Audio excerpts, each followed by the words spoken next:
ఇచ్చాడు. దాని కొరకై దేవునికి వందనాలు. प्रभु का धन्यवाद हो। पिछले दिनों से हम लोग परमेश्वर की उपस्थिति में बैठे हैं और उसके वचन को सीख रहे हैं, उसकी उपस्थिति में मनन कर रहे हैं, आराधना स्तुति करने के लिए मिलकर प्रभु ने हमें ये मौका दिया, इसके लिए प्रभु का धन्यवाद करते हैं।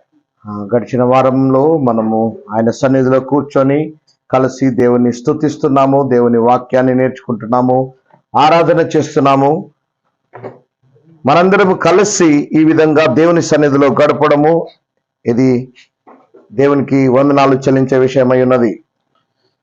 पिछले दिनों में हम लोग सीख रहे थे कि परमेश्वर ने हमें अपना मंदिर बनने के लिए बुलाया है।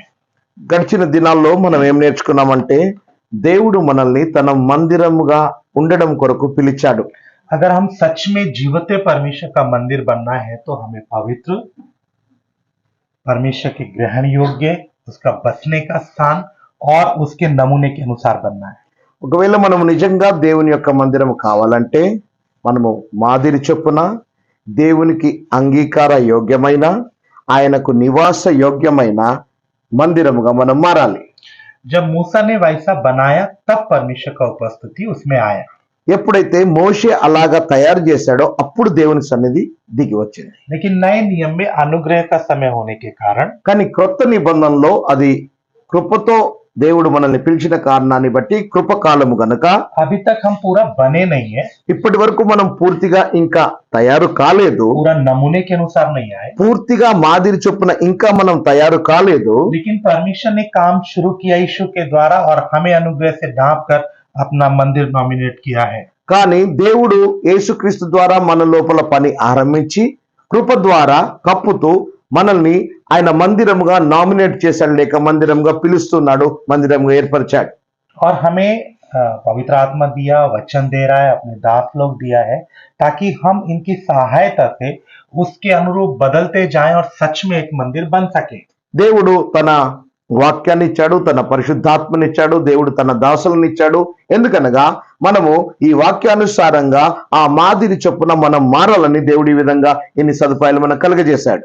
और न केवल परमेश्वर व्यक्तिगत रूप में हमें मंदिर बनाया, बल्कि एक कलीसिया में भी संसार में हमें रहने के लिए मौका दिया है, एक कलीसिया में जुड़ने के लिए मौका दिया है। మనల్ని వ్యక్తిగతంగా మందిరంగా తయారు చేయడమే కాకుండా మనం ఈ విధంగా సంఘంలో కలిసి సహవాసం చేయడం కొరకు, సంఘంలో మనం చేరడం కొరకు దేవుడు అవకాశాన్ని ఇచ్చాడు.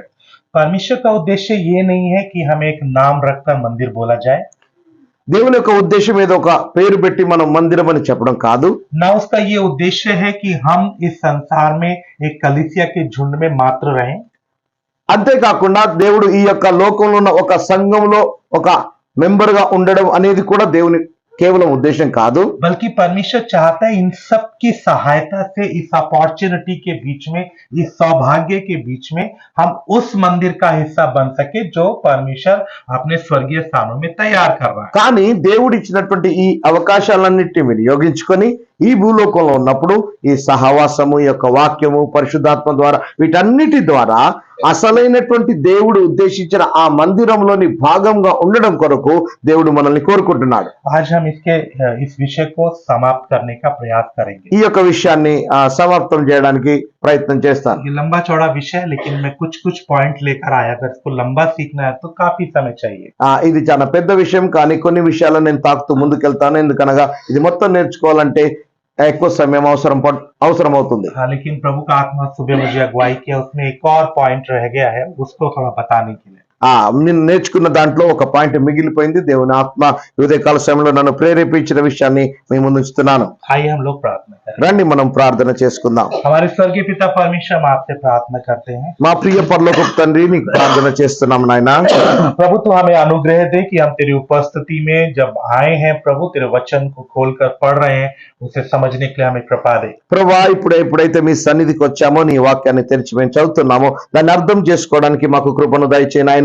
प्रभु हर एक बुद्धि और समझ को तू खोल दे खुदावन। ప్రభా, ప్రతి ఒక్కరి యొక్క బుద్ధిని అర్థం చేసుకునే శక్తిని నువ్వు తెరువు నాయన. कभी यीशु मसीह के नाम से अंधकार का शक्तियों को हम बांध लेते हैं जो वचन को समझने में रुकावट पैदा करती हैं। వాక్యమును అర్థము చేసుకోకుండా ఆటంకములు కలుగజేసే ప్రతి విధమైన అంధకార చీకటి శక్తులను యేసు నామమున నేను బంధిస్తున్నాను.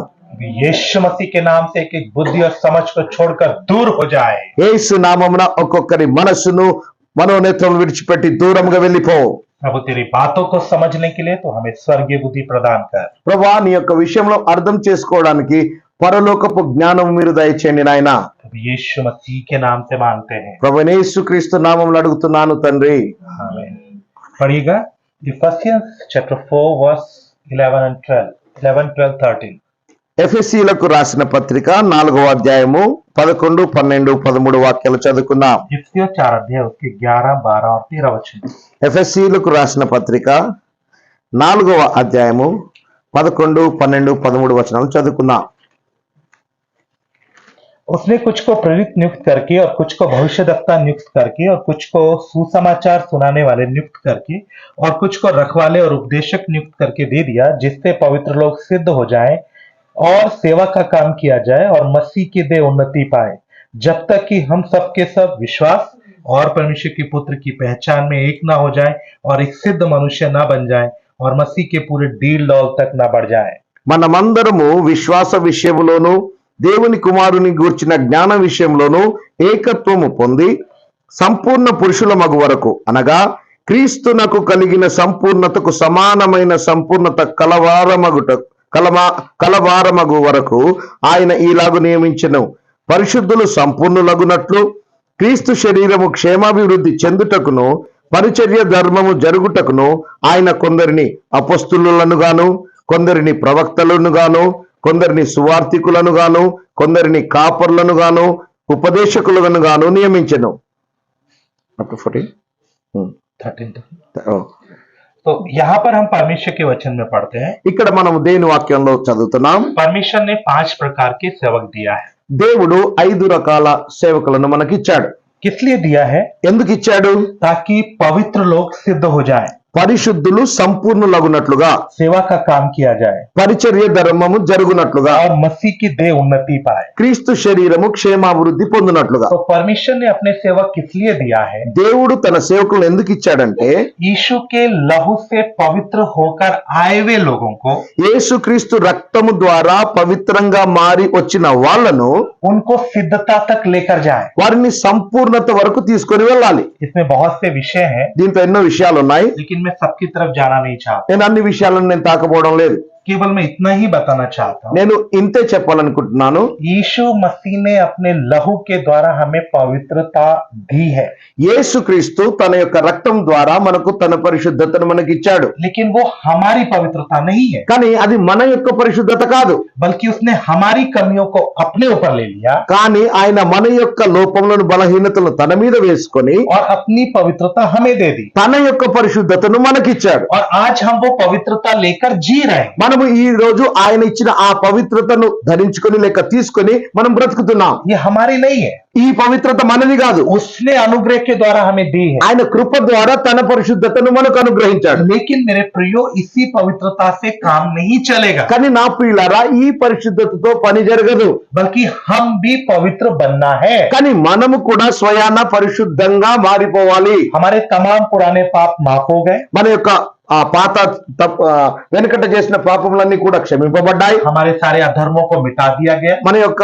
అపవిత్ర క్రియలన్నిటి కూడా ఆయన తుడిచివేశాడు. हमारे शाप को प्रभु यीशु ने अपने ऊपर ले लिया, మన యొక్క శాపాన్ని ప్రభువైన యేసుక్రీస్తు తన మీద తీసుకున్నాడు. हमें व्यवस्था की गुलामी से छुड़ा दिया, మనల్ని ధర్మశాస్త్రం యొక్క బానిసత్వం నుంచి విడిపించాడు. हमें शैतान की गुलामी से छुड़ाकर पिता का संतान बनने का अधिकार दिया, మనల్ని సాతాను యొక్క బానిసత్వం నుంచి విడిపించి తండ్రి యొక్క సంతానముగా మారడానికి కృపనిచ్చాడు. हमें नरक से, हमें मृत्यु से छुड़ा दिया। మనల్ని నరకము నుండి మరణం నుంచి విడిపించాడు. लेकिन ये हमने नहीं किया, हमारे बिहाफ पर यीशु मसीह ने किया, ఇది మనము చేయలేదు కానీ మన తరపున యేసుక్రీస్తు చేశాడు. और यही है परमेश्वर का प्रेम, ఇదే దేవుని యొక్క ప్రేమ, यही है यीशु का अनुग्रह। ఇదే దేవుని యొక్క కృప. हम योग्य नहीं थे, మనం యోగ్యులుగా లేము. लेकिन फिर भी उसने इतना कृपा हमारे जीवन में किया। అయినా కానీ ఆయన మన ఎడల ఇంతగా కృపను విస్తరింపజేశాడు. लेकिन ये अनुग्रह हमेशा के लिए नहीं है, కానీ ఈ యొక్క కృప ఎప్పుడూ ఉండదు. अनुग्रह हमेशा नहीं रहेगा।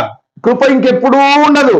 परमेश्वर का अनुग्रह असीमित है, దేవుని యొక్క కృపనేమో పరిధి లేకుండా ఉంది కానీ वो अनंत काल के लिए है, అది శాశ్వతంగా ఉంది కానీ लेकिन वो हमारे लिए अनंत काल के लिए नहीं है। కానీ అది మన కొరకు శాశ్వతంగా లేదు. हम एक समय तक के लिए दिया है, మనకు ఒక సమయం వరకు ఇవ్వబడింది. वो सिर्फ अनुग्रह में लेकर हमें चलाना नहीं चाहता है, ఆయన కేవలం ఇలా కృపలోనే ఉంచి నడిపించాలని కోరుకోవడం లేదు. बल्कि वो चाहता है हम जय पाकर उसके समान बने। కానీ ఆయన కోరుకుంటాడు మనము కూడా జయాన్ని పొంది ఆయనకు సమానంగా కావాలని కోరుకుంటున్నాడు. अगर हम बच्चे को उंगली पकड़कर चलाते रहेंगे पूरी जिंदगी तो वो कभी बड़ा नहीं होगा। మనము ఎప్పుడైనా పిల్లల్ని ఏలు పట్టుకొని ఇలా నడిపిస్తూ ఉంటే జీవితాంతం వాళ్ళు ఎప్పుడు కూడా పెద్దగా కాలేరు. प्रभु सिर्फ अनुग्रह देकर चलाना नहीं चाहता है, దేవుడు కేవలం కృపనిచ్చే నడిపించాలని కోరుకోవడం లేదు కానీ बल्कि वो चाहता है हम सिद्ध हो जाए, परिपक्व हो जाए, ताकि एक दिन उसके साथ मिलकर राज्य कर सके। కానీ ఆయన ఏం కోరుకుంటాడంటే మనము సంపూర్ణం కావాలని, పరిపక్వతలోనికి రావాలని,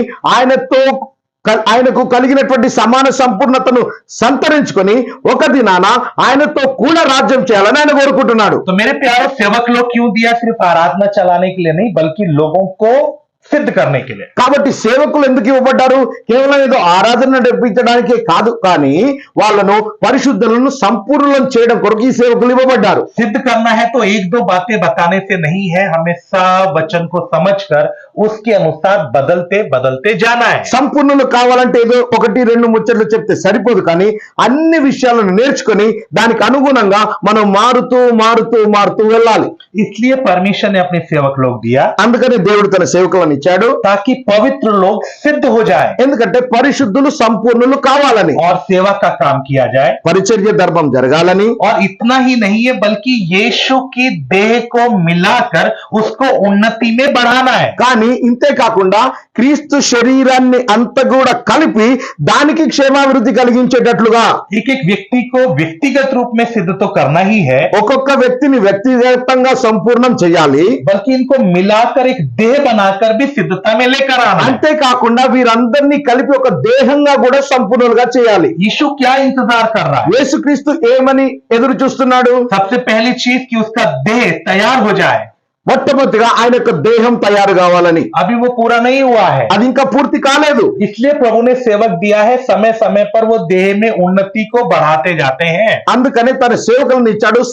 సమయంలో వాళ్ళు ఆ యొక్క దేహములో క్షేమాభివృద్ధిని లేకపోతే ఉన్నతిని కలుగజేస్తున్నారు. और अगर हमें सिद्ध होना है, ఒకవేళ మనం సంపూర్ణులు కావాలంటే हम विश्वास में बढ़ना है, మనం విశ్వాస విషయంలో ఎదగాలి. हमारा स्वभाव बदलकर यीशु की मानंद बनना है, మన యొక్క స్వభావము మారి యేసుక్రీస్తు యొక్క స్వభావం లాగా మారాలి. हम एक सिद्ध मनुष्य बनना है, మనం సంపూర్ణ పురుషులముగా తయారు కావాలి. यीशु के डील डॉल तक बढ़ना है। క్రీస్తుకు కలిగిన సంపూర్ణతకు సమాన సంపూర్ణత వరకు ఎదగాలి. और इतना ही नहीं, అంతేకాదండి, ఇంకా बल्कि हम एक दूसरे के साथ गठकर जुड़कर एक एक अंग मिलकर एक देह बनकर खड़े होना है। అంతేకాకుండా మన అందరము కూడా కలిసి ఒక్కొక్కరుగా కలిసి ఏక దేహముగా మారిపోవాలి. और यही वचन हम 16 वचन में हम इस बात को पढ़ते हैं। ఇదే విషయాన్ని మనము 16వ వాక్యంలో చదువుతున్నాం. तो हम सिद्धता में तभी बढ़ पाएंगे మనము సంపూర్ణతలోనికి ఎప్పుడు ఎదుగుతామంటే जब हम पवित्रता को सिद्ध करें। మనం పరిశుద్ధతను ఎప్పుడైతే సంపూర్ణం చేసుకుంటామో అప్పుడు.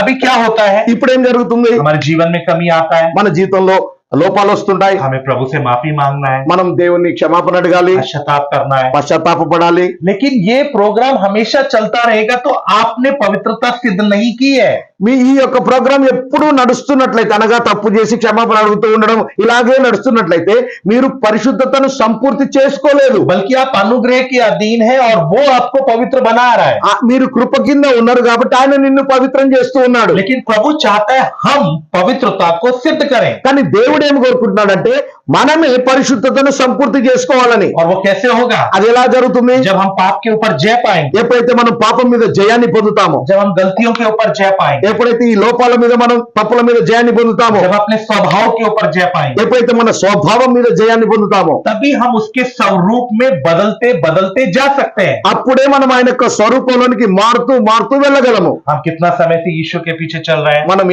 ఎంత సమయం నుంచి యేసు వెనుక నడుస్తున్నాం? लेकिन क्या हमारा स्वभाव बदल रहा है? ఏంటి మన స్వభావం మారుతుందా? हमारा ईर्ष्या, जलन, व्यभिचार, गंदे काम, लुचपन, मूर्ति पूजा, टोना, बैर, झगड़ा, ये सब बातें जीवन में रहती है। ఈ మన లోపల ఈ యొక్క ఈర్ష, క్రోధము, కోపము, వ్యభిచారము, కలలు, కపటములు ఇటువంటి అన్ని కూడా మన జీవితంలో ఉంటుంటాయి. हमारा स्वभाव बदलते बदलते बदलते जाना है। మన యొక్క స్వభావం మారుతూ మారుతూ మారుతూ పోవాలి. प्रभु का दास कहता है हम अंश अंश करके बदलते जाते हैं। దేవుని దాసుడు అంటున్నాడు మనం కొద్ది కొద్దిగా మారుతూ ఉంటాం. अंश करके ही सही, लेकिन बदलावट होना चाहिए। కొద్దిగానే సరే కానీ మారుతూ ఉండాలి. इसलिए हमें अपने जीवन को प्रतिदिन चेक करना है। అందుకనే మన జీవితాన్ని ప్రతిరోజు మనము పరీక్షించుకోవాలి. अब इस सिद्धता के लिए परमेश्वर भी हमें सहायता करता है। ఇప్పుడు ఈ యొక్క సంపూర్ణత కొరకు దేవుడు కూడా మనకు సహాయం చేస్తాడు. इसलिए यीशु कहता है मैं अपनी कलीसिया बना रहा हूं। అందుకని యేసుప్రభు అంటాడు నేను నా సంఘమును కట్టుదును. इसलिए मेरे प्यारो, जब हम प्रकाशित वाक्य उसका 21वां अध्याय पढ़ते हैं, 1-2 वचन वहां से देखेंगे। మనం ఎప్పుడైతే ప్రకటన గ్రంథము 21వ అధ్యాయాన్ని మనం చూస్తామో 1-2 వచనాలు అక్కడ నుంచి చూసుకుందాం. वहां पर 9 वचन से लेकर उसके 22 वचन तक नए यरूशलेम के बारे में वर्णन आता है। అక్కడ 9వ వచనం నుంచి 22వ వచనం వరకు నూతన యెరూషలేము గురించి వర్ణన ఉంటుంది. हाँ, पूरा नहीं पढ़ेंगे, 1-2 वचन बीच बीच में हम लोग पढ़ लेते हैं। మొత్తం చదవము కానీ 1-2 వచనాలు మధ్య మధ్యలో చదువుదాం. समय बचाने के लिए सिर्फ तेलुगु में पढ़ेंगे। ఆ సమయాన్ని కాపాడడం కొరకు కేవలం తెలుగులోనే చదువుదాం. पढ़ेगा 21 का 9 पढ़ेगा, 21:9। ప్రకటన గ్రంథము 21వ అధ్యాయము 9వ వచనం చదువుకుందాం. అంతటా ఆ కడపటి 7 తెగుళ్లతో నిండిన 7 పాత్రలను పట్టుకొని ఉన్న 7 దేవదూతల్లో ఒకడు వచ్చి ఇటు రమ్ము, పెళ్లి కుమార్తెను అనగా గొర్రెపిల్ల యొక్క భార్యను నీకు చూపెదనని నాతో చెప్పి. मेरे प्रिय, यहाँ पर प्रभु का वचन कहता है कि आ मैं तुझे दुल्हन अर्थात मेमने की पत्नी दिखाऊं। ఇక్కడ అంటున్నాడు కదా, రా ఇటు రమ్ము నీకు పెళ్లి కుమార్తెను అనగా ఆ యొక్క గొర్రెపిల్ల యొక్క భార్యను చూపిస్తాను అంటున్నాడు. और फिर वो स्वर्गदूत उसको ले जाकर यरूशलेम को दिखाता है, जो नया यरूशलेम स्वर्गीय स्थानों में बन रहा है। దాని తర్వాత ఆ యొక్క పరలోకపు దూత తీసుకొని వెళ్ళి ఆ నూతన యెరూషలేమును చూపిస్తుంది, ఏదైతే పరలోక స్థానంలో కట్టబడుతుందో. और इस जो नया यरूशलेम है, इसकी नींवें कौन कौन सी बनी है, मैं सिर्फ सीधा नींव की तरफ जाता हूँ। ఈ యొక్క ఆ యొక్క నూతన యెరూషలేము యొక్క పునాదులు ఏవేవైతే వేశారో వాటిని కొద్దిగా నేను చెప్తాను. उसके 19 वर्ष को पढ़िए। దాంట్లో 19వ వాక్యాన్ని చదువుకుందాం. इस नगर की नींवें हर प्रकार की बहुमूल्य पत्थरों से संवारी हुई थी। पहली नींव यशब की, दूसरी नीलमणि की, तीसरी लाहड़ी, चौथी मरकत की, 5वीं गौमेदक, 6वीं माणिक्य, 7वीं पीतवनी, 8वीं पेरोज की, 9वीं पुखराज की, 10वीं लहसनीय की, 11वीं धूम्रकांत की और 12वीं याकूत की थी। ఆ పట్టణపు ప్రాకారపు పునాదులు అమూల్యమైన నానావిధ రత్నములతో అలంకరింపబడి ఉండెను. మొదటి పునాది సూర్యకాంతపు రాయి, రెండవది నీలము, మూడవది యమునారాయి, నాలుగవది పచ్చ, ఐదవది వైడూర్యము, ఆరవది కెంపు, ఏడవది సువర్ణ రత్నము, ఎనిమిదవది గోమేదికము, తొమ్మిదవది పుష్యరాగము, 10వది సువర్ణ. महिमा दूसरे को नहीं दूंगा। నేను నిన్ను పుటమి వేసి తిని వెండిని వేసినట్లు కాదు, ఇబ్బంది కొలిమిలో నిన్ను పరీక్షించి తిని నా నిమిత్తమే అలాగు చేసేదను. నా నామము అపవిత్రపరచబడనేలా నా మహిమను మరి ఎవరికి నేనిచ్చి వాడను కాను.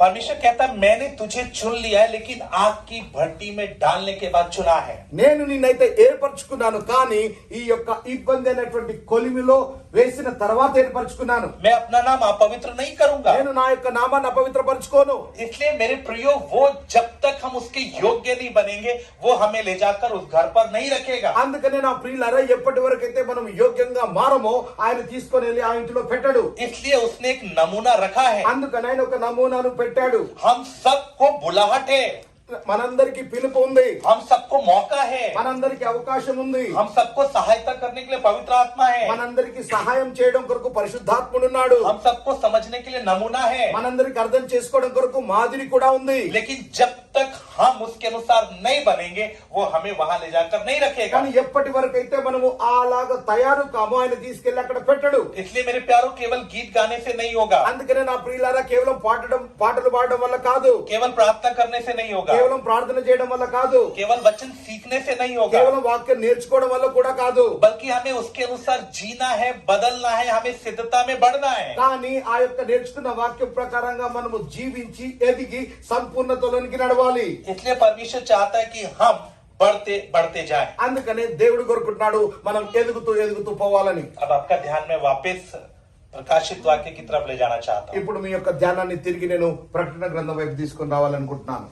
स्वर्गदूत बोलता है, मैं तुझे दुल्हन दिखाता हूँ, పరలోకపు దూత అంటుంది కదా, రా నీకు పెళ్లి కుమార్తెను చూపిస్తాను. और ले जाकर उसे नया यरूशलेम का वो भवन दिखाता है, దాని తర్వాత తీసుకొచ్చి ఆ నూతన యెరూషలేము యొక్క పట్టణాన్ని చూపిస్తుంది. और उसकी जो नींवें हैं वो बहुमूल्य पत्थरों से, हीरों से या माणिक्यों से बनाई गई हैं। ఆ యొక్క పునాదులు మంచి మాణిక్యములు ఆ యొక్క అమూల్యమైనటువంటి రాళ్ల చేత వేయబడ్డాయి. और मैंने बताया जैसा नीचे का पत्थर है वैसे ऊपर का पत्थर भी है నేను చెప్పాను ఎలాగైతే కింది రాయి ఉంది అలాగే పై రాయి కూడా ఉందని. और सबके सब बराबर है। మళ్ళీ అన్ని కూడా సమానంగా ఉన్నాయి. तो अगर हम वो बहुमूल्य जीवित पत्थर नहीं बनेंगे तो हम वहां नहीं पहुंचेंगे। ఒకవేళ మనము ఆ అమూల్యమైన సజీవమైన రాయిగా గనక మారుకుంటే అక్కడికి వెళ్ళలేము. इसके लिए हमारा मन के अनुसार का नहीं, हमें उसके मन के अनुसार का बनना है। కాబట్టి మనము మన యొక్క హృదయాన్ని అనుసరించి కాదు గాని ఆయన యొక్క హృదయాన్ని అనుసరించి లేక ఆయన చిత్తాన్ని అనుసరించి మనం తయారు కావాలి. हमारा परमेश्वर कभी समझौता नहीं करता। మన దేవుడు ఎప్పుడు కూడా రాజీ పడడు. वो अपना स्टेटस नीचे नहीं करता। ఆయన తన స్టేటస్ ఎప్పుడు తగ్గించుకోడు. वो हमारे लिए नहीं बदलेगा। ఆయన మన కొరకు మార్పు చెందడు. वो हमारे लिए अपने नमूने को भी नहीं बदलेगा। మన కొరకు ఆయన యొక్క మాదిరిని కూడా మార్చడు. हम बोल सकते हैं प्रभु मुझे अनुग्रह दे, लेकिन अनुग्रह सीमित है, वो हमेशा के लिए नहीं है। మనం ఒకవేళ అనొచ్చు మన ప్రభా కృపను దయచే కానీ ఆ యొక్క కృప అది కొంతకాలం వరకే. जब तक आप इस धरती पर हो आपको अनुग्रह से ढांपा गया है। ఇప్పుడు ఎప్పటి వరకు అయితే మీరు ఈ యొక్క భూమి మీద ఉన్నారో మిమ్మల్ని కృపతో కప్పాడు. जब तक यीशु नहीं आता आप अनुग्रह को पा सकते हैं। ఎప్పటి వరకు అయితే యేసుక్రీస్తు రాడో అప్పటి వరకు మీరు కృప పొందుకోగలరు. लेकिन जैसे यीशु आएगा కానీ ఎప్పుడైతే యేసుక్రీస్తు వస్తాడో या हमारा प्राण हमसे निकल जाएगा, లేక మన ప్రాణం మనలో నుంచి వెళ్ళిపోతుందో अनुग्रह हट जाएगा। కృప అనేది తొలగిపోతుంది. तब हमें उसके न्याय सिंहासन के सामने खड़ा होना है। అప్పుడు ఆయన యొక్క తీర్పు యొక్క సింహాసనం మీదట పోయి और నిలబడాలి. वो हमें अपने नमूने के अनुसार चेक करेगा। అప్పుడు ఆయన తన మాదిరిని అనుసరించి మనల్ని పరీక్షిస్తాడు. अगर उसके अनुसार बन गए ఒకవేళ ఆయన మాదిరిని అనుసరించి మనం తయారైతే तो नए यरूशलेम में पत्थर की तरह मानंद रखेगा। నూతన యెరూషలేములో ఒక రాయిగా పెడతాడు. अगर नहीं बने ఒకవేళ అలాగా తయారు కాకుంటే तो कल हमने सुलेमान के मंदिर के विषय में कुछ बातें सीखी थी। నిన్న సొలొమోను మందిరం గురించి కొన్ని విషయాలు మనం చూసాం. इसलिए वचन में लिखा है అందుకని వాక్యంలో రాయబడి ఉంది, बुलाए हुए बहुत है పిలువబడిన వారు అనేకులు लेकिन चुने हुए थोड़े। కానీ ఏర్పరచబడిన వారు కొందరే. और अगर हम उसके नमूने के अनुसार बनना है, ఒకవేళ మనము ఆయన మాదిరిని అనుసరించి తయారు కావాలంటే यीशु हमें बना रहा है। యేసుక్రీస్తు మనల్ని తయారు చేస్తున్నాడు. हम बनना चाहते हैं तो మనమైతే ఒకవేళ తయారు కావాలని కోరుకుంటే 100% उसके हाथों में समर्पण करना पड़ेगा। 100% ఆయన చేతుల్లో సమర్పణ చేసుకోవాలి. हम गीत गाते हैं, మనమైతే పాట పాడతాం, मैं मिट्टी हूं तू कुम्हार है, ప్రవ్వా నీవు కుమ్మరి వాడవు నేను మట్టిని అయ్యా అని. लेकिन क्या ये सच है? ఏంటిది ఇది నిజమేనా? वो कुम्हार है उसमें कोई शक नहीं, ఆయన కుమ్మరి వాడే, దాంట్లో ఏం డౌట్ లేదు, ఏమీ అనుమానం లేదు. लेकिन क्या आपने अपने आप को मिट्टी की तरह उसके हाथ में दिया है? ఏంటి మీరు మిమ్ములను మీరు మట్టిగా ఆయన చేతికి అప్పగించుకున్నారా?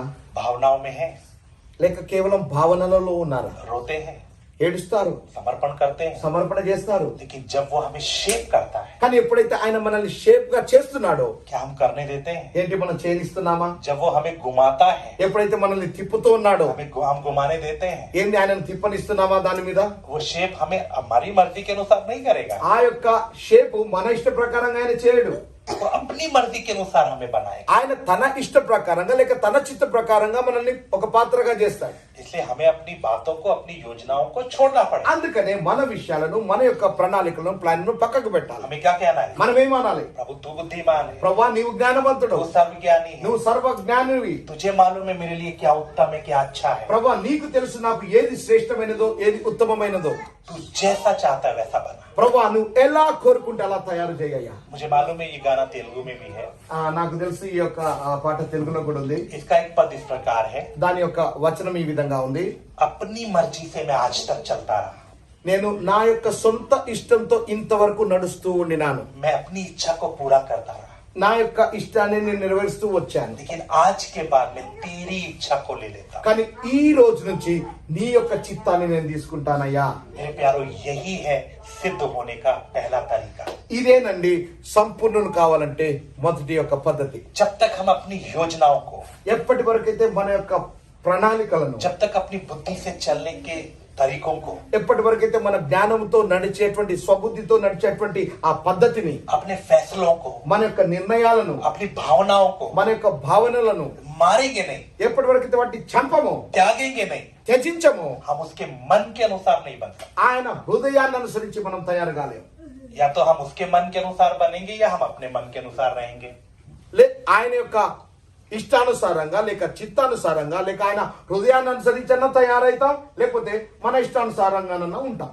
दूसरी बात, రెండో విషయం, पवित्र आत्मा हमें चलाने के लिए आया। పరిశుద్ధాత్ముడు మనల్ని నడిపించడానికి వచ్చాడు. क्या करना है, ఏం చేయాలి, कैसे करना है, ఎలా చేయాలి? और जब हम उसकी अगुवाई में चलते हैं ఎప్పుడైతే మనం ఆయన నడిపింపులో వెళ్తామో तो हमें अपने फैसले करने की जरूरत नहीं है। అప్పుడు మనం మన నిర్ణయాలు చేయడానికి అవసరం లేదు.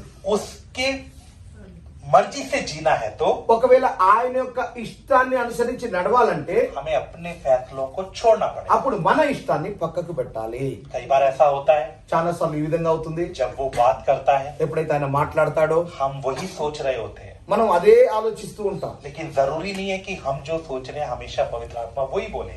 కానీ ఎప్పుడు మనం ఆలోచిస్తుందే పరిశుద్ధాత్ముడు చెప్తున్నాడని దాని అర్థం కాదు. तो इसलिए हमें किसकी इच्छा पूरा करना है? కాబట్టి మనం ఎవరి ఇష్టాన్ని నెరవేర్చాలి? पवित्र आत्मा की। పరిశుద్ధాత్ముని యొక్క ఇష్టాన్ని. क्यों? ఎందుకు? क्योंकि वो हमें चलाने आया। ఎందుకంటే ఆయన మనల్ని నడిపించడానికి వచ్చాడు. उसे भविष्य पता है, ఆయనకు భవిష్యత్తు తెలుసు. उसे पता है मेरे लिए अच्छा क्या है, ఆయనకు తెలుసు నాకు ఏది మంచిదో. इसलिए हमें उसके सामने 100% समर्पण करना है। అందుకనే మనము ఆయన చేతిలో 100% సమర్పణ చేసుకోవాలి. प्रभु मुझे नहीं मालूम क्या अच्छा है क्या बुरा है, ప్రభువా నాకు తెలియదు ఏది మంచో ఏది చెడో. मैं गुलाम की तरह तेरे सामने आता ప్రభా నేను దాసుని వలె నీ యొక్క సముఖానికి వస్తున్నానయ్యా. मैं गुलाम बनकर आता हूँ। నేను దాసునిలాగా వస్తున్నాను. जो तू बोलेगा मैं करने के लिए तैयार हूँ। నువ్వు ఏది చెప్తే అది చేయడానికి సిద్ధమేనయ్యా. ये एक ऊंचा अनुभव है ఇది ఒక ఉన్నతమైన అనుభవము. मेरे प्यारों। हम अपनी योजना बताकर उसे बोल सकते तू पूरा कर, మనము ప్రియులారా మన యొక్క ప్రణాళికను చెప్పి ప్రభా దీన్ని నెరవేర్చని చెప్పొచ్చు. लेकिन इससे भी एक बड़ा ऊंचा अनुभव है। కానీ దీనికంటే ఒక ఉన్నతమైన అనుభవం ఉంది. प्रभु मुझे कुछ भी मालूम नहीं, ప్రభువా నాకు ఏమీ తెలియదయ్యా. तू अपनी आत्मा में मुझे बांध कर चला। ప్రభువా నీ ఆత్మలో నన్ను బంధించి నడిపించు. और पौलुस ने ये अनुभव किया। పౌలు ఈ యొక్క అనుభవంలో ఉన్నాడు. क्या कहा? ఏమన్నాడు? मैं आत्मा में बांधा हुआ चला जाता हूं। నేను ఆత్మ చేత బంధింపబడి కొనిపోబడుచున్నాను कुछ అంటున్నాడు. लोग भविष्यवक्ता लोग आए, కొంతమంది ప్రవక్తలు వచ్చారు. उन्होंने बताया क्या होने वाला है। వాళ్ళు చెప్పారు ఏం జరగబోతుందో. कलीसिया रो रो कर रोक रही है। అందరూ కూడా సంఘం వారు ఏడ్చి ఏడ్చి నువ్వు వెళ్ళొద్దాయని పౌలుని ఆపుతున్నారు. वो बोलता कि तुम रो कर मेरे मन को कच्चा क्यों कर रहे हो? ఎందుకు మీరు ఏడ్చి నా యొక్క మనస్సును వ్యాకులపరుస్తున్నారు, కలవర పెడుతున్నారని. सब कुछ मालूम होने के बाद भी क्यों जा रहा है? ఏం జరగబోతుందో ఆయనతో అన్ని తెలిసినాక కూడా పౌలు అక్కడికి ఎందుకు వెళ్తున్నాడు? अगर हमारे सामने कोई आके भविष्यवाणी करे ఒకవేళ మన దగ్గరికి ఎవరన్నా వచ్చి ఈ విధంగా ప్రవచనం చెప్తే, और वो परमेश्वर का सच्चा भविष्यवक्ता था, ఒకవేళ ఆయన దేవుని యొక్క సరి అయినటువంటి నిజమైనటువంటి ప్రవక్త అయితే तो हम क्या बोलेंगे? మనం ఏమంటాం? हालेलुया, హల్లెలూయా. प्रभु ने भविष्यवाणी करके हमें बचा लिया। మనం ఏంటో కదా హల్లెలూయా దేవుడు ప్రవచనం చెప్పి నన్ను రక్షించాడు, అక్కడ పోయి సాగకుండా. देखो प्रभु मुझे कितना प्यार करता है। దేవుడు చూడు నన్ను ఎంతగా ప్రేమిస్తున్నాడు. प्रभु को मालूम है कष्ट है उधर, నా దేవునికి తెలుసు అక్కడ కష్టం ఉంది, శ్రమ ఉందని. देखो नबी को भेजकर मुझे बचा लिया। దేవుడు ప్రవక్తని పంపి నన్ను బతికించాడు లేకపోతే రక్షించాడు అంటాం. लेकिन क्या मेरे प्यारों पौलुस ने ऐसा किया? నా ప్రియులారా పౌలు అలా చేశాడా? फिलिप्पुस की 4 बेटियां भी भविष्यवाणी किया। ఫిలిప్పి యొక్క 4 కుమార్తెలు కూడా ప్రవచనం చెప్పారు. जो एल्डर लोग थे वो भी रोक रहे थे, సంఘ పెద్దలు కూడా ఆపుతున్నారు. लेकिन क्या उसने ऐसा किया? కానీ ఆయన అలా చేశాడా? भविष्यवाणी होने के बाद भी उसने ऐसा नहीं किया। ప్రవచనం చెప్పబడిన తర్వాత కూడా ఆయన అలా చేయలేదు. क्यों? ఎందుకు? क्योंकि वो आत्मा का गुलाम बन गया था। ఆయన పరిశుద్ధాత్మునికి దాసుడైపోయాడు. इसलिए मेरे प्यारों हमें बादल को देखकर चलना है। అందుకనే నా ప్రియులారా మనము మేఘాన్ని చూసి నడవాలి. हमें चिंता नहीं करना है, మనం చింతించాల్సిన అవసరం లేదు. हमें परेशान नहीं होना है, మనం కలవరపడాల్సిన అవసరం हमें లేదు. दुखी नहीं होना है। మనం దుఃఖపడాల్సిన అవసరం లేదు. कुछ भी मालूम होने के बाद भी ఏది జరగబోతుందో తెలిసినా కానీ आत्मा ले जा रहा है तो मैं चलने के लिए तैयार हूँ। పరిశుద్ధాత్ముడు గనుక కొనిపోతే నేను నడవడానికి సిద్ధమే. आत्मा बढ़ाने के लिए तो मैं तैयार हूँ। ఒకవేళ పరిశుద్ధాత్ముడు గనుక తీసుకొని పోతే నేను సిద్ధమే. और उसको मालूम होने के बाद भी उसने चिंता नहीं किया। పౌలుకు తెలిసిన తర్వాత కూడా ఆయన ఏమీ చింతించలేదు. बताया क्या बहुत कष्ट तेरे लिए इंतजार कर रहा है, అక్కడ చెప్పబడింది నీకు ఎన్నో శ్రమలు అక్కడ ఎదురు చూస్తున్నాయని. लेकिन फिर भी उसने चिंता नहीं की। అయినా కానీ ఆయన చింతించలేదు. क्यों? ఎందుకు? आत्मा लेकर जा रहा है, పరిశుద్ధాత్ముడు वो కొనిపోతున్నాడు. अनुग्रह भी देगा। ఆయన కృప కూడా ఇస్తాడు. मेरी इच्छा नहीं, నా యొక్క ఇష్టం కాదు, तेरी इच्छा पूरा हो जाए। నీ యొక్క చిత్తమే నెరవేరునుగా. ऐसा चलेंगे तो सिद्ध होते जाएंगे। ఇలా గనుక నడిస్తే మనం సంపూర్ణమైతా. ऐसा चलेंगे तो उसके मन के अनुसार के बन जाएंगे। అలాగా గనుక నడిస్తే మనం ఆయన హృదయాన్ని అనుసరించి తయారైపోతాం. तब हम उसकी महिमा से भरकर रहेंगे।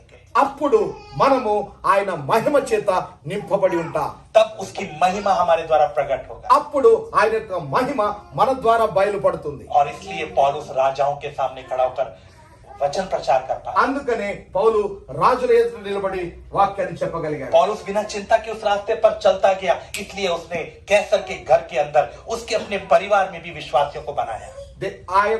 ఈ యొక్క అనుభవంలో ఆయన నడుస్తున్నాడు కనుక పౌలు కైసర్ యొక్క ఇంటిలోనే విశ్వాసులను తయారు చేశాడు. उसके साथ के सैनिक लोग विश्वासी बन गए। ఆయనతో ఉన్న సైనికులు కూడా విశ్వాసులుగా మారారు. क्यों? ఎందుకు? इस रास्ते से वो चलने के लिए तैयार। ఆయన ఈ యొక్క మార్గం గుండా నడవడానికి సిద్ధపడ్డాడు. लेकिन जब हम अपना बुद्धि लगाते हैं, కానీ ఎప్పుడైతే మన స్వబుద్ధి మీద మనం ఆధారపడతాం, जब हम चिंताएं करते हैं, ఎప్పుడైతే మనం ఇక చింతిస్తాం ఏమవుతుందో అని, जब हमारे पास अपना कुछ योजना होता है, ఎప్పుడైతే మన దగ్గర మనకు అంటూ ఒక ప్రణాళిక ఉంటుందో हम जरूर हार जाएंगे। అప్పుడు మనం తప్పకుండా ఓడిపోతాం. हो सकता है हमारा कुछ लाभ हो, బహుశా మనకేమైనా లాభం దొరకొచ్చు, शायद हम परमेश्वर के लिए भी कुछ कर सके, ఒకవేళ బహుశా దేవుని కొరకు కూడా కొద్దిగా ఏమైనా నువ్వు చేయగలుగుతావు. लेकिन परमेश्वर की इच्छा पूरा नहीं होगी। కానీ దేవుని యొక్క చిత్తము నెరవేరదు. अगर पौलुस वहां नहीं जाता, ఒకవేళ పౌలు అక్కడికి వెళ్ళినట్లయితే वो जरूर कहीं और जरूर सेवा करता, ఇంకెక్కడికో వెళ్ళి సేవ చేసేవాడు. वो सेवा नहीं छोड़ता। సేవ అయితే వదిలిపెట్టేవాడు కాదు. लेकिन परमेश्वर चाहता था वो जेल से निकले, वो इन परिस्थितियों से निकले, वो जहाज के अंदर जाए, वो रोम तक जाए, ताकि वो मेरा गवाह बन सके। ఆయన దేవుడు కోరుకున్నాడు ఆయన ఈ యొక్క పరిస్థితుల గుండా వెళ్ళాలి, ఆయన జైలు గుండా వెళ్ళాలి, ఆ సముద్రపు ఓడ యొక్క ప్రయాణము గుండా వెళ్ళాలి, ఆ యొక్క ఓడ యొక్క ఆపద గుండా వెళ్ళాలి, దాని తర్వాత నాకు సాక్షిగా నిలబడాలని దేవుడు కోరుకున్నాడు. अगर वो अगबुस की भविष्यवाणी सुनकर हट जाता, ఒకవేళ ఆయన గనక ఆ యొక్క ప్రవచనాన్ని గనక విని ఆగిపోయినట్లయితే, आत्मा में बांधा हुआ ना चलता, तो ఆత్మ చేత బంధింపబడి వెళ్ళకుంటే वो शायद और बेहतर सेवा कर सकता था। ఒకవేళ బహుశా ఇంకా మంచిగా సేవ చేసేవాడేమో. लेकिन क्या वो परमेश्वर के मन के अनुसार का होता? ఒకవేళ అలా చేసినా అది దేవుని ఇష్ట ప్రకారం లేక దేవుని మనస్సును అనుసరించి ఆయన దేవుని యొక్క హృదయాన్ని అనుసరించిందిగా ఉంటుందా? हम कितना अच्छा कर रहे हैं, మనం ఎంతగా మంచిగా చేస్తున్నాం, अच्छा है, మంచిదే. लेकिन परमेश्वर के मन के अनुसार का कर रहे हैं तो उसकी महिमा, उसकी उपस्थिति हमको लेकर चला। ఒకవేళ దేవుని యొక్క మనస్సును అనుసరించి ఆయన హృదయాన్ని అనుసరించి ఆయన చిత్త ప్రకారంగా గనుక మనం చేసినట్లయితే దేవుని యొక్క మహిమ మనతో పాటు నడుస్తుంది. और वो अपने योग्य बनाने के लिए ఆయన తనకు యోగ్యులుగా చేసుకోవాలని वो हमें कष्ट के रास्ते से ले चलता మనల్ని శ్రమల మార్గం గుండా తీసుకుని వెళ్తాడు, है, वो हमें कष्ट में डालता है। మనల్ని శ్రమలలో వేస్తాడు. एक आखिरी वचन पढ़कर मैं 2 मिनट में आपको छोड़ दूंगा। నేను చివరి వచనాన్ని చదివి 2 నిమిషాల్లో వదిలేస్తాను. यशायाह नबी की किताब उसका 54 वर्ष 11 and 12। యెషయా గ్రంథము 54వ అధ్యాయము 11, 12 వచనాలు. Isaiah chapter 54 verse 11 and 12, 54 का 11 और 12। యెషయా గ్రంథము 54వ అధ్యాయము 11, 12 వచనాలు. ప్రయాసపడి గాలివాన చేత కొట్టబడి ఆదరణ లేక ఉన్నదానా, నేను నీలాంజనములతో నీ కట్టడమును కట్టుదును, నీలములతో నీ పునాదులను వేయుదును, మాణిక్య మనులతో నీ కోట కొమ్ములను, సూర్యకాంతములతో నీ గుమ్మములను కట్టుదును, ప్రశస్తమైన రత్నములతో నీకు సరిహద్దులు ఏర్పరచుదును. यहाँ पर एक वर्णन आया है, ఇక్కడ ఒక వర్ణన వచ్చింది. मैंने तेरी नींव लालड़ी से मणिकों से डाला है। నీ యొక్క పునాదులను నీ పునాదులు నీలాంజనములతో వేస్తాను, నీలములతో పునాదులు వేస్తానని. आपको ये वचन सुनकर कुछ याद आया? మీకు ఈ యొక్క వాక్యాన్ని చూసి ఏదైనా గుర్తొచ్చిందా? लालड़ी से, मणिकों से, हीरो से मैंने तेरी नींव डाली है। ఆ నీలములతో మాణిక్యములతో నీ యొక్క పునాది వేస్తానని గుర్తొచ్చిందా? इसके द्वारा किसकी नींव डाली? దీని ద్వారా దేనికి పునాది వేశాడు? नया यरूशलेम की। నూతన యెరూషలేము. इसका मतलब है नया यरूशलेम और ये एक ही तरफ इशारा करता है। కాబట్టి నూతన యెరూషలేము ఇది కూడా ఒకే వైపుగా సూచిస్తున్నాయి. लेकिन यहाँ एक नाम आया, కానీ ఒక పేరు ఇక్కడ ఇవ్వబడింది. हिंदी में लिखा है दुखियारिये। ఇక్కడ ఏమనుందంటే ఆదరణ లేక ఉన్నదానా, कष्ट उठाने वाला। అనగా దుఃఖియారి అనగా కష్టములు ఎత్తుకునేదానా, శ్రమ పడేదానా, దుఃఖపడేదానా అని దాని అర్థం. मुझे मालूम नहीं तेलुगु में क्या एग्जैक्ट वर्ड है, ఆ తెలుగులో ఎగ్జాక్ట్ వర్డ్ ఏందో అని దుఃఖియారి అనే దానికి मैं समझाने का प्रयास करता हूँ। నేను మీకు అర్థం చేపించడానికి ప్రయాసపడతాను. हमारे मतलब हिंदी भाषा में अगर इसको समझेंगे तो जो व्यक्ति हमेशा दुखी रहता है या जो स्त्री हमेशा दुखी रहती है उसको बोलते हैं अरे ये तो दुखियारी है। మా యొక్క హిందీ భాషలో చెప్పాలంటే ఏ యొక్క స్త్రీ ఎప్పుడు దుఃఖపడుతూ ఉంటుందో, బాగా కష్టాలు పడుతూ దుఃఖపడుతూ ఉంటుందో ఆమెను దుఃఖ్యారి అంటారు. అనగా तो क्या तेलुगु में దుఃఖపడుదానా అని అర్థం. ఆదరణ లేక ఉన్నదానా అంటే దుఃఖపడుదానా అని దాని అర్థం సమానంగా ఉంది.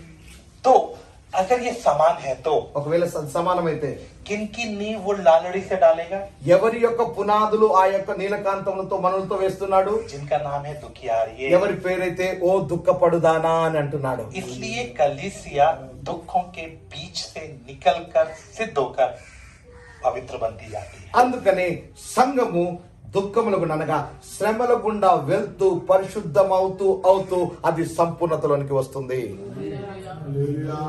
दुखों से निकले बिना, శ్రమల గుండా వెళ్ళకుండా, कष्ट से निकले बिना, కష్టముల గుండా వెళ్ళకుండా, वो सक्रिय मार्ग से निकले बिना हम दुल्हन बन ही नहीं सकते. ఆ యొక్క ఇరుకు మార్గం గుండా వెళ్ళకుండా మనం పెళ్లి కుమార్తె కాలేము. हम वो बहुमूल्य पत्थर बन ही नहीं सकते. ఆ యొక్క అమూల్యమైన రాయిగా మారలేము. इसलिए प्रभु कहते हैं मैंने तुझे दुख की भट्टी में डालकर चुन लिया है. అందుకని అంటున్నాడు ఆయన, నేను నిన్ను ఇబ్బంది అనే కొలిమిలో పుట్టము వేసి మరి నేను ఏర్పరచుకున్నాను.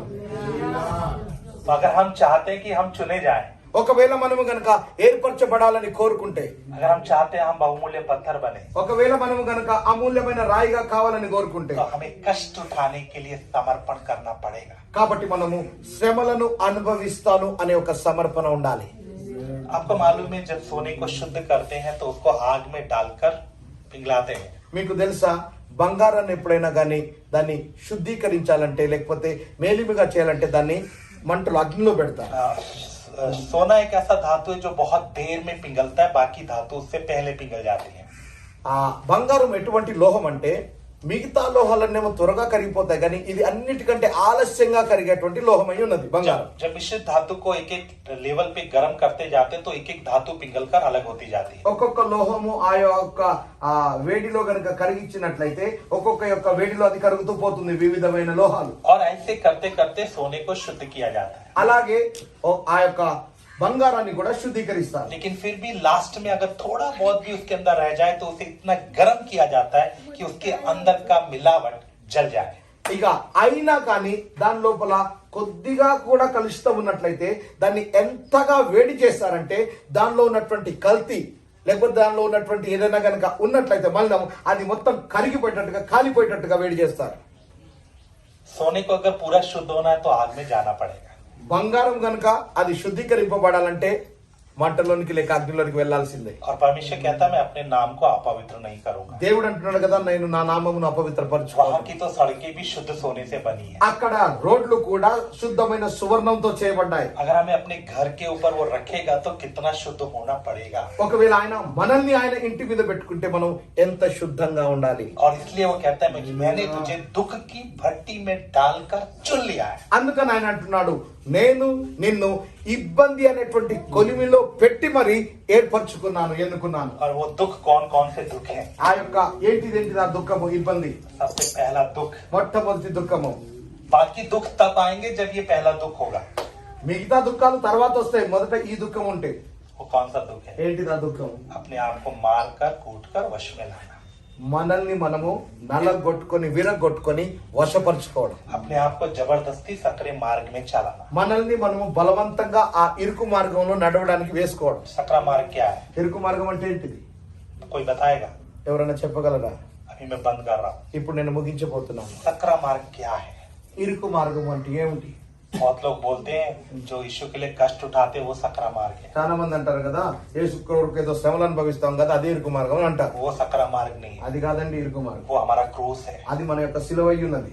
सकरा मार्ग क्या है? మరి ఇరుకు మార్గం అంటే ఏమిటి? अपनी मन मर्जी को छोड़कर మన యొక్క సొంత ఇష్టాన్ని విడిచిపెట్టి उसकी मर्जी से चलना ही सकरा मार्ग है. ఆయన యొక్క ఇష్టాన్ని తీసుకొని నడవడమే ఇరుకు మార్గం. और इससे कष्ट होता है దీనిలో చాలా కష్టం అవుతుంది. कि जब हम अपनी मर्जी छोड़ते हैं, ఎప్పుడైతే మనం మన ఇష్టాన్ని जब విడిచిపెడతామో, हम अपने आप को नम्र करते हैं, ఎప్పుడైతే మనల్ని మనం విధేయులం जब अपने आप को చేసుకుంటామో, छोटा करते हैं, మనల్ని మనం తగ్గించుకుంటామో तो बहुत दर्द होता है. చాలా నొప్పి అవుతుంది. ये आसान नहीं है. ఇది చాలా సులభమైనది కాదు. लेकिन जो अपने आप को इस दर्द में अपने आप को लेकर जाएगा, కానీ ఎవరైతే తమ్మును తాము ఈ యొక్క బాధ గుండా తీసుకొని వెళ్తారో उन पर यीशु अपना आग डालकर उनको शुद्ध करता जाए। వారి మీద యేసుక్రీస్తు తన యొక్క అగ్నిని వేసి శుద్ధీకరిస్తాడు. यदि मैं अपने आप को समर्पण करके नहीं देता हूं, ఒకవేళ నన్ను నేను సమర్పించుకొని ఇవ్వనట్లయితే, मैं सक्रिय मार्ग में जाना नहीं चाहता, నేను ఒకవేళ ఇరుకు మార్గంలో వెళ్ళాలని मैं కోరుకోనట్లయితే, सर झुकाकर जुए को उठाना नहीं चाहता, నేను గనక తలను వంచి ఆ యొక్క కాడిని ఎత్తుకోవాలని లేకుంటే, मैं खुद क्रूस उठाना नहीं चाहता, నేను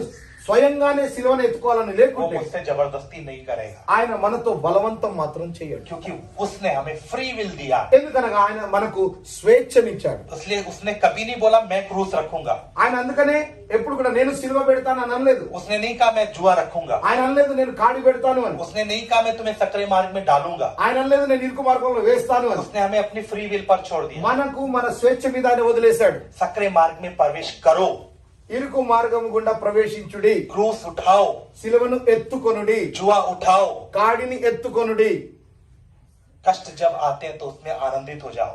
శ్రమలు వచ్చినప్పుడు దానిలో ఆనందించండి. तो जब मैं अपने आप को उसमें चलाने के लिए आगे लेकर जाऊंगा, ఎప్పుడైతే నన్ను నేను నడిపించుకోవడానికి నేను ఎప్పుడైతే ముందుకు తీసుకొని వెళ్తానో, तो वो हमें कष्ट में और लेकर जाएगा, ఆయన ఇంకా శ్రమల గుండా తీసుకొని వెళ్తాడు, आग में लेकर जाएगा, అగ్ని గుండా తీసుకొని వెళ్తాడు. कभी बीमारी के द्वारा, అప్పుడప్పుడు రోగాల ద్వారా, कभी निंदा के द्वारा, అప్పుడప్పుడు నిందల ద్వారా, कभी कष्टों के द्वारा। అప్పుడప్పుడు శ్రమల ద్వారా. और इसलिए पहला पत्र 4:12 में लिखा, जब जब तुम कष्ट उठाते हो तो आनंदित हो जाओ। అందుకనే ఆ పేతుల్లో ఈ విధంగా రాయబడి మీరు శ్రమ పొందిన కొలది ఆనందించండి అని. क्यों आनंदित हो जाओ? ఎందుకు ఆనందించాలి? क्योंकि वो मेरे नुकसान के लिए नहीं बल्कि लाभ के लिए है, అది నాకేదో నష్టం కలిగించేది కాదు కానీ నాకు లాభకరమైనది శ్రమ. क्योंकि उसके द्वारा हम बहुमूल्य पत्थर में तब्दील होते जा रहे ఈ हैं, యొక్క శ్రమ ద్వారా మనము అమూల్యమైన రాయిగా మార్చబడుతున్నాం. क्योंकि उस आग के द्वारा हम पवित्र और सिद्ध होते जा रहे ఆ हैं। యొక్క అగ్ని ద్వారా ఇంకా పవిత్రంగా సంపూర్ణంగా మారుతున్నాం. अगर हम बनना चाहते हैं, ఒకవేళ మనం మారాలనుకుంటే अपनी मर्जी को छोड़कर हमें इस रास्ते के लिए समर्पण करना होगा। మన యొక్క ఇష్టాన్ని విడిచిపెట్టి ఈ మార్గం కొరకు మనం సమర్పణ చేసుకోవాలి. आइए अपनी आंखों को बंद करें, हम प्रार्थना करें। రండి మనం కళ్ళు మూసుకొని ప్రార్థన చేసుకుందాం. अपनी मन मर्जी को छोड़ना है, మన ఇష్టానుసారాన్ని విడిచిపెట్టాలి. अपनी इच्छाओं को छोड़ना है, మన యొక్క కోరికలను విడిచిపెట్టాలి. अपने आप को उसका गुलाम बनाना है। पवित्र आत्मा, तू मुझे बांध कर चला। మనల్ని మనము దాసులుగా చేసుకోవాలి. పరిశుద్ధాత్ముడా నువ్వే నన్ను బంధించి నడిపించు నాయన. मुझे स्वतंत्र होकर नहीं चलना, ప్రభువా నేను స్వతంత్రంగా నడవకూడదు. मुझे अपनी मर्जी से नहीं चलना है, నేను నా యొక్క ఇష్టంతో నడవకూడదు. मुझे बांध ले। నీవు నన్ను బంధించు. मैं बंद कर चलना चाहता నేను हूँ, నీతో బంధింపబడి मैं నడవాలనుకుంటున్నాను. सक्रिय मार्ग में जीना चाहता నేను हूँ, ఇరుకు మార్గంలో मुझे జీవించాలనుకుంటున్నాను. दौड़ को पूरा करना है, నేను నా పరుగును పూర్తి చేయాలి. मुझे अपनी मर्जी नहीं चाहिए, నాకు నా ఇష్టం వద్దు నాయన. मुझे तेरा मंदिर बनना है, నేను నీకు మందిరముగా మారాలి. मुझे तेरे पवित्र मंदिर का एक पत्थर बनना है। నేను నీ పరిశుద్ధమైన మందిరం యొక్క రాయిగా కావాలి. मेरे प्यारों पवित्र आत्मा आपको भरकर उस रास्ते पर चलाने के लिए तैयार है। నా ప్రియుల పరిశుద్ధాత్ముడు మిమ్మల్ని నింపి ఆ మార్గం కూడా తీసుకెళ్ళడానికి సిద్ధంగా ఉన్నాడు. जो आज इस रास्ते के लिए समर्पण करेगा, ఎవరైతే ఈ మార్గం కొరకు ఈ రోజు సమర్పణ చేస్తారో ऐसे लोगों को पवित्र आत्मा भरपूरी के साथ चलाने के लिए तैयार है। అటువంటి వారిని పరిశుద్ధాత్ముడు నింపి నడిపించడానికి సిద్ధంగా ఉన్నాడు. क्यों? ఎందుకు? क्योंकि इस रास्ते में अपनी ताकत से हम नहीं चल सकते। ఈ మార్గంలో మన బలముకు ద్వారా మనం నడవలేము. ये कष्ट का रास्ता है, ఇది శ్రమల మార్గము. ऐसे ऐसे रास्ते पर चलने वाले का नाम दुखियारी पड़ जाता है, ఈ యొక్క మార్గంలో నడిచే వారి యొక్క పేరు దుఃఖపడుదానా అని పిలువబడింది. और ये अपनी ताकत से हम नहीं कर सकते। ఇది మన శక్తితో మనం సహించలేము. उसके लिए वो अपना आत्मा देता है। దానితో కానీ తన ఆత్మనిస్తాడు. जो अपने आप को वेदी पर बलि करेगा, ఎవరైతే బలిపీఠం మీద అర్పించుకుంటారో, जो इस रास्ते के लिए समर्पण करेगा, ఈ యొక్క మార్గం కొరకు సమర్పణ చేసుకుంటారు. पौलुस की तरह उनको बांध कर ले जाने के लिए पवित्र आत्मा आता है। పౌలు అనే ఆయన బంధింపబడి తీసుకొని వెళ్ళడానికి పరిశుద్ధాత్ముడు వస్తాడు. लेकिन जो अपनी मर्जी से जीना चाहता है, కానీ ఎవరైతే మీ ఇష్టం ద్వారా నడవాలనుకుంటున్నారో उनके लिए पवित्र आत्मा नहीं है। వారి కొరకు పరిశుద్ధాత్ముడు లేడు. मेरे प्यारों वेदी पर समर्पण करेंगे तो నా ప్రియులారా బలిపీఠం మీద సమర్పణ చేసుకుంటే, यदि आप अपने आप को प्रभु के हाथों में देंगे तो ఒకవేళ మిమ్మల్ని మీరు పరిశుద్ధాత్ముడి చేతుల్లో కనుక ఇచ్చినట్లయితే, चलना चाहता हूँ प्रभु, ప్రభువా నేను मैं నడవాలనుకుంటున్నాను, बनना चाहता हूँ प्रभु, నేను తయారు కావాలనుకుంటున్నాను. मुझे सिर्फ मंदिर का नाम नहीं चाहिए, నాకు కేవలం మందిరం యొక్క పేరొద్దు. मैं सच में जीवित मंदिर बनना चाहता हूँ। నేను నిజముగా జీవము కలిగిన మందిరముగా కావాలి. प्रभु तू मुझको बना ले, ప్రభువా నీవు నన్ను తయారు చేయి. प्रभु आत्मा से भरकर मुझे चला। నన్ను ఆత్మ చేత నింపి నడిపిస్తున్నా.